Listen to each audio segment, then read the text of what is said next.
السلام علیکم every one. تو کیسے ہو آپ سب لوگ؟ میں ہوں ردا اور آپ لوگ ہو اس وقت میرے یوٹیوب چینل ردا فاطمہ ناولز پہ.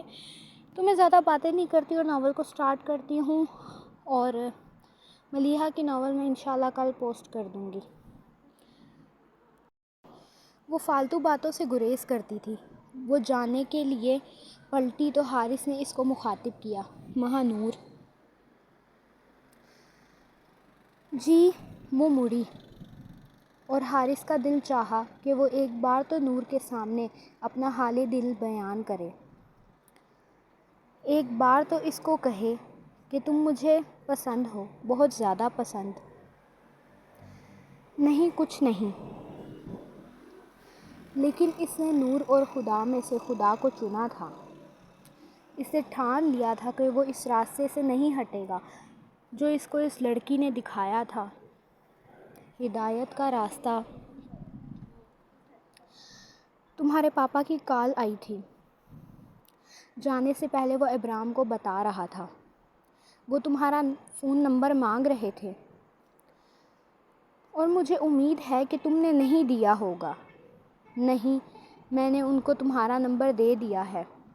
میں تمہیں اکیلا چھوڑ کر نہیں جا سکتا تھا، اس لیے میں نے ان کو تمہارا نمبر دے دیا. ابرام کو یہ امید نہیں تھی، لیکن اب وہ حارث کو کیا ہی کہتا. ٹھیک ہے، میں چلتا ہوں اب. حارث نے اپنے دوست کو گلے لگایا. ابرام نے بھی اس کو گلے لگاتے ہوئے پوچھا، تم واپس کب آؤ گے؟ پتہ نہیں، میں نہیں جانتا. الوداع کہہ کر وہ چلا گیا.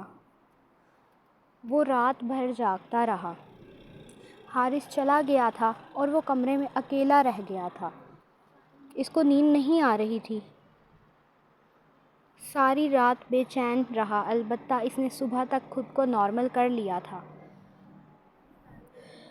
وہ لوگوں پہ اپنے اندرونی حالات ظاہر نہیں ہونے دیتا تھا. یہ اس کی سب سے بڑی خوبی تھی. آسمان سے اندھیرا چھٹ رہا تھا. وہ واپس ہاسٹل پہنچا. آج چھٹی کا دن تھا. ابرام کو پینٹنگ کرنا پسند تھا تو وہ پینٹنگ کا سامان نکال کر بیٹھ گیا، لیکن سمجھ نہیں آ رہی تھی کہ وہ کیا پینٹ کرے. اسی وقت دروازہ بجا. اندر آ جائیں. Good morning. جنت کی آواز سن کر اس نے دروازے کی سمت دیکھا. اوہ ہائے، گڈ مارننگ. ابرام ناشتے کے لیے آ جاؤ. ناشتہ؟ اس نے حیرت بھرے انداز میں جنت کو دیکھا. وہ ہمیں حارث کہہ کر گیا تھا کہ تمہیں بھی اپنے ساتھ ناشتے پر بلا لیں، ورنہ تم بھول جاتے ہو. ٹھیک ہے، میں آتا ہوں. اس نے مسکرا کر کہا. ٹھیک ہے. جنت جاتے ہوئے دروازہ بند کر گئی. وہ ناشتے کے بعد بالکنی میں آیا. اکثر حارث اور وہ وہاں کھڑے ہو کر چائے پیتے تھے، ترکیوں کی خاص چائے. لیکن آج بالکنی میں وہ کھڑی تھی. اس نے سفید رنگ کا سکارف لیا ہوا تھا. اگر وہ کسی اور لڑکی کو وہاں پر دیکھ لیتا تو وہ فوراً چلا جاتا. ہائے، کیا میں یہاں کھڑا ہو سکتا ہوں؟ اس نے پوچھنا مناسب سمجھا تھا. جی. وہ اس کو دیکھ کے گھبرا گئی تھی. شاید ابرام نے اس کی طرف نہیں دیکھا، نہ ہی اس نے ابرام کی طرف. وہ ایک دوسرے کو نہیں دیکھتے تھے. ہم نے کل سبق وہیں پر چھوڑ دیا تھا. کیا آپ کے پاس وقت ہے آج؟ نہیں، آج وقت نہیں ہے. اس کی آواز میں گھبراہٹ نہیں تھی. حارث کہتا تھا وہ بیمار ہے. کیا واقعی ہی وہ بیمار تھی یا پھر یہ اندھا تھا؟ وہ بالکنی سے ہٹنے لگی اور پھر رک گئی. آپ ٹھیک ہیں؟ پوچھنا تو فرض تھا. میں رات بھر نہیں سو پایا نور. ویسے تو یہ بات اس لڑکی کو بتانے والی نہیں تھی، لیکن شاید اسی کو بتانے والی تھی. میں بھی نہیں سو پاتی ابرام. اس نے دل میں سوچا. لب ساکت رہے اور وہ بالکنی سے ہٹ گئی. ہٹ جانے میں ہی عافیت تھی کہ دل بے قابو ہو رہا تھا۔ اس رات اس نے پھر خواب دیکھا۔ وہ سوکھے پتوں کو عجیب طرح سے دیکھ رہا تھا۔ پھر اس نے کسی کی آواز سنی، شاید کسی پرندے کی آواز۔ اسے اوپر کی طرف دیکھا، درخت پر ایک چھوٹا سا پرندہ بیٹھا تھا۔ ابرام حیرت سے اس کو دیکھنے لگا۔ اس کو اپنے علاوہ کسی اور کو وہاں دیکھ کر سکون ملا تھا۔ وہ پرندہ یک ٹک اس کو دیکھے جا رہا تھا۔ اس نے غور سے دیکھا تو شاید وہ پرندہ زخمی تھا۔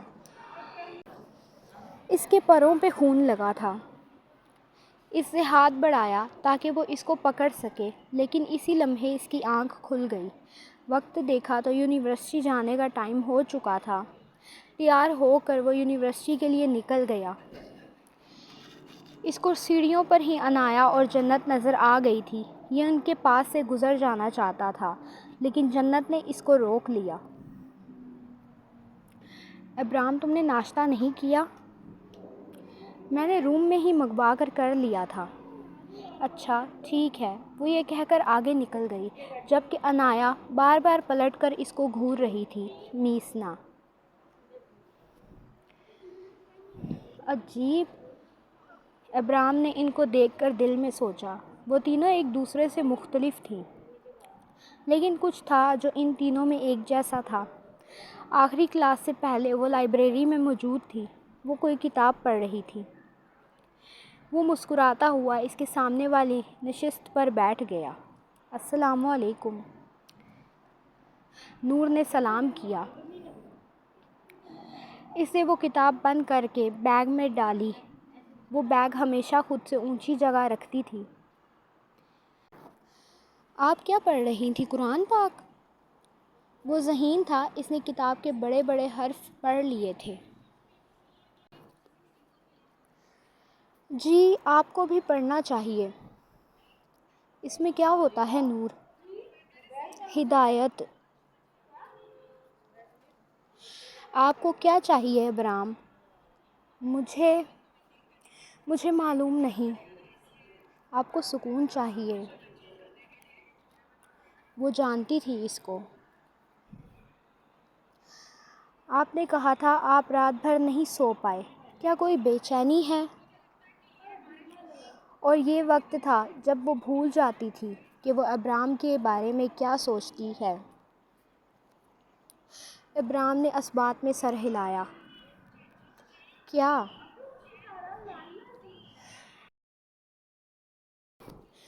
یہی تو مجھے نہیں معلوم۔ کیا آپ مجھے قرآن پڑھ کے سنا سکتی ہیں؟ اس میں کیا لکھا ہے؟ وہ کسی معصوم بچے کی طرح اس کی طرف دیکھ رہا تھا، جیسے اس کو مدد کی ضرورت ہو۔ اس کو واقعی ہدایت کی طلب تھی۔ اور پھر وہ اس کو قرآن پڑھ کے سنانے لگی۔ وہ ساتھ ساتھ ترجمہ کر رہی تھی تاکہ اس کو سب سمجھ آئے، اور وہ لڑکی جو اس کے سامنے بیٹھے کچھ پڑھ رہی تھی، وہ اس کے ذہن میں سیو ہو رہا تھا، وہ اس کے دل میں اتر رہا تھا، وہ کلام اس کو متاثر کر رہا تھا، وہ الفاظ ابرام کو اپنے سحر میں لے رہے تھے۔ آج کے لیے بس اتنا ہی، نور بولی۔ اس نے قرآن بند کیا۔ آپ روز مجھے پڑھ کے یہ سنا سکتی ہیں؟ جی، میں آپ کو یہ سنایا کروں گی۔ وہ یہ کہہ کر اٹھنے لگی، پھر رک گئی۔ آپ کو یاد ہے نا ہم نے کیا پڑھا ہے؟ اس نے کھوئے کھوئے انداز میں اس بات میں سر ہلایا۔ وہ ابھی تک اس کلام کے سحر میں تھا۔ جنت اس کے لیے کافی لے آئی تھی۔ یہ یونیورسٹی کے بعد کا وقت تھا۔ کافی کی ضرورت نہیں تھی۔ وہ شرمندہ سا ہوا۔ ہر کام ضرورت کے لیے نہیں کیا جاتا ابرام۔ اس نے اس بات میں سر ہلایا۔ اچھا، کیا تم اپنے نوٹس میرے ساتھ شیئر کر سکتے ہو؟ میں ریڈ کرنا چاہتی ہوں۔ ہاں، کیوں نہیں، آپ کو کب چاہیے؟ تم جب فری ہوئے تو مجھے واٹس ایپ کر دینا۔ ٹھیک ہے، میں کر دوں گا۔ نمبر ہے نا تمہارے پاس میرا؟ ہاں جی، حارث جانے سے پہلے دے گیا تھا۔ ٹھیک ہے، وہ یہ کہہ کر پلٹنے لگی اور پھر رک گئی۔ ایک نظر باغور اس نے ابرام کو دیکھا۔ اس کو وہ کمرے کے پھول یاد آئے۔ وہ سادہ سا لڑکا لگتا تھا، وہ لاپرواہ بھی لگتا تھا۔ ہمہ وقت اس کے ماتھے پہ بال بکھرے رہتے تھے، لیکن شاید وہ برا نہیں تھا۔ کیا تمہارے پاس نور کا نمبر بھی ہے؟ جی۔ اچھا، وہ الجھ سی گئی۔ کیا وہ پھول ابرام نے بھیجے تھے؟ کیا وہ بھی ماہ نور کو؟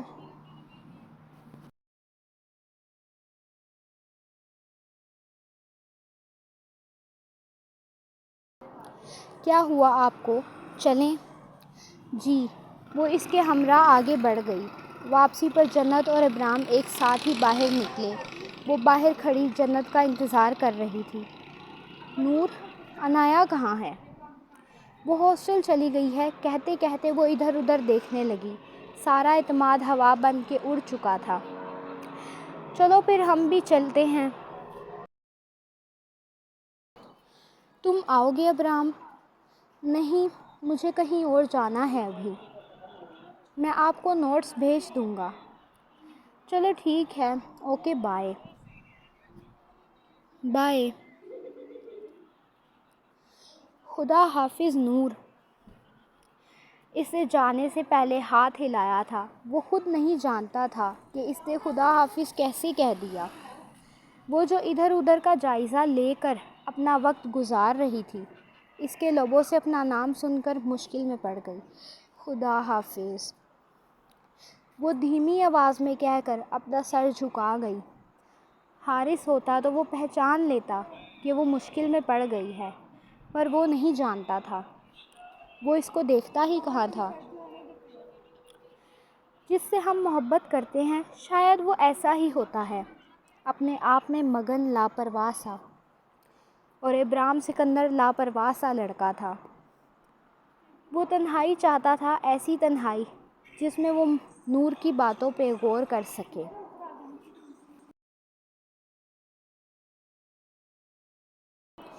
تب ہی وہ کسی عام سے ہوٹل میں چلا گیا، سکون کے لیے الگ سے ایک کونے میں بیٹھ گیا۔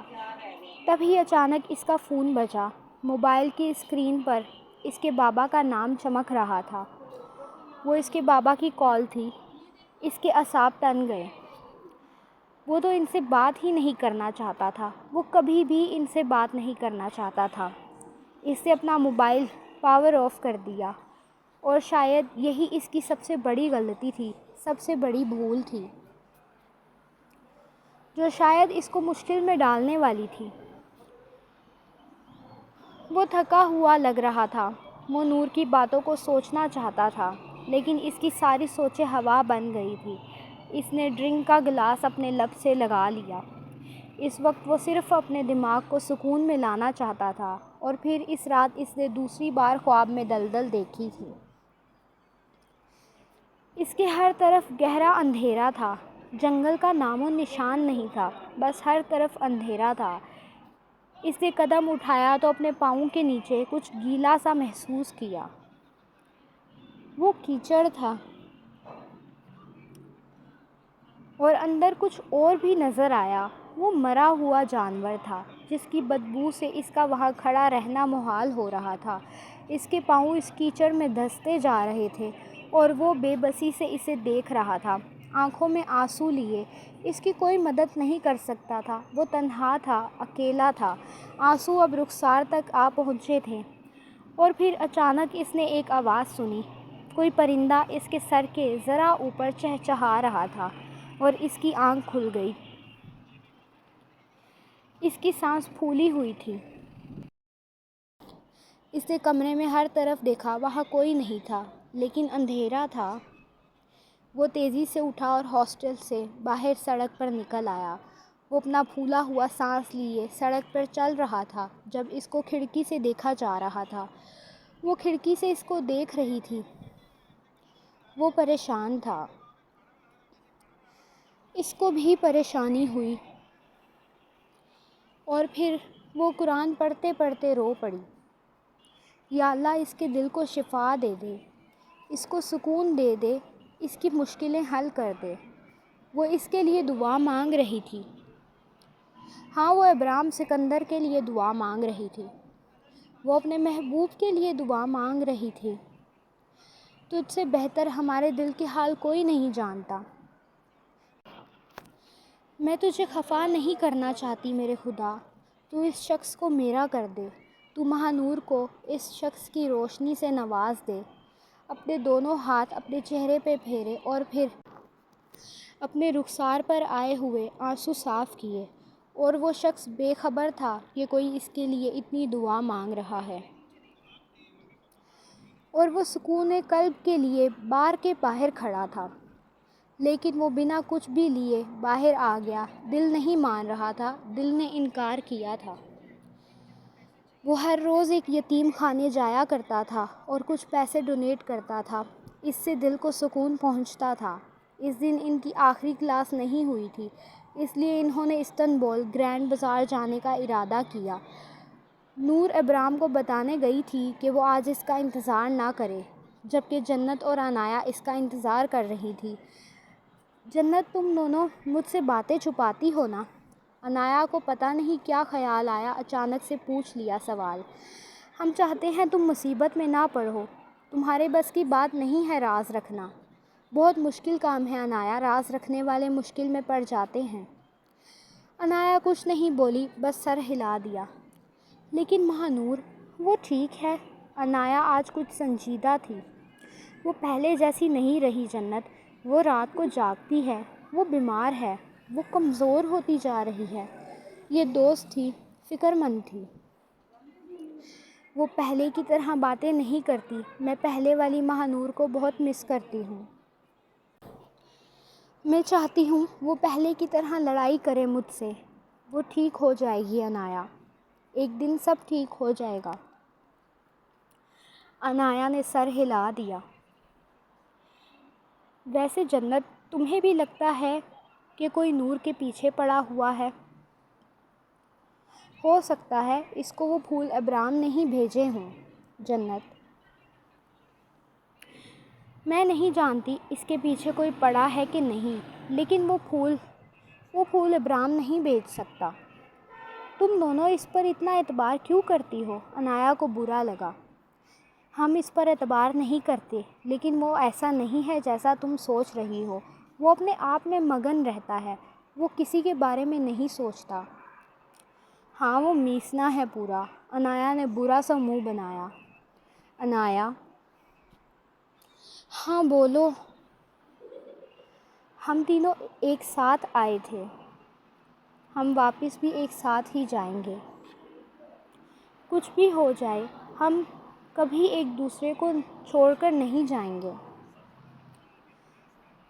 ہم تینوں ایک ساتھ رہیں گے، کچھ بھی ہو جائے، ایک دوسرے کی حفاظت کریں گے۔ عنایا نے اس کا چہرہ دیکھا۔ تمہیں کچھ ہوا ہے؟ مجھے کچھ نہیں ہوا، پر تم وعدہ کرو ہم ایک ساتھ رہیں گے۔